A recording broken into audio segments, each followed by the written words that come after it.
When things feel chaotic, people panic, plans fail, even the confidence say, நம்ம என்ன control பண்ணலாம். That helplessness grows in the world. But the word of God cuts through confusion. Daniel chapter 4:35. The Bible says, அவர் தமது சித்தத்தின்படியே வானத்தின் சேனையையும் பூமியின் குடிகளையும் நடத்துகிறார். He does as he pleases with the powers of heaven and the people of the earth. This wasn't said by a prophet, it was said by a king who lost his mind and got it back. Nebuchadnezzar என்கிற அந்த ராஜா தன்னுடைய மனதை சுய புத்தி எல்லாத்தையும் இழந்து திரும்ப பெற்றுக்கொண்டு மனம் திரும்பி சொல்லுகிற வார்த்தை தான் இது. He realized that God's authority isn't shaken by human instability, not by governments, not by sickness, not even by your mistakes. When we can't control outcomes, anxiety kicks in. But that's when this truth calms the soul. God's hand is never paused, never pushed back, never puzzled. தேவன் எப்பொழுதும் ஆளுகையில் இருக்கிறார்.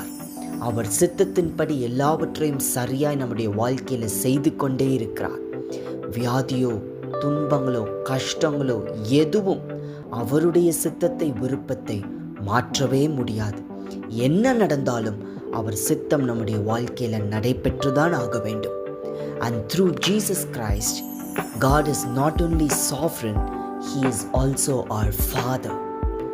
அவர்தான் உயர்ந்தவர், ஆனால் அவர் உங்கள் பக்கத்திலும் இருக்கிறவர். So it's not just control from above, it's care from within. நம்மோடு இருந்து இம்மானுவேலராய் தேவன் நம்மோடு இருந்து இயேசு வழி நடத்துகிறார். You may not control your season, but you are kept by the one who rules over seasons. So today, breathe, rest, take one step at a time. The hand that rules the universe is the hand that holds you. அண்ட சராசரங்களை ஆளுகிற தேவ கரம் உங்களை பிடித்து வழிநடத்தும். Let's pray. Father God, thank you for your wonderful word. எங்களுடைய வாழ்க்கையில் உங்களுடைய சித்தம் பரிபூர்ணமாய் நடக்கட்டும். எல்லா தவறுகள் எல்லாவற்றிலிருந்தும் மீட்டு உங்களுடைய சித்தத்தின் வழியில் ஒவ்வொருவரையும் கொண்டு போகிறதற்காய் நன்றி. வியாதியோடு இருப்பது உங்களுடைய சித்தம் அல்ல, பண கஷ்டத்தில் இருப்பது உங்களுடைய சித்தம் அல்ல.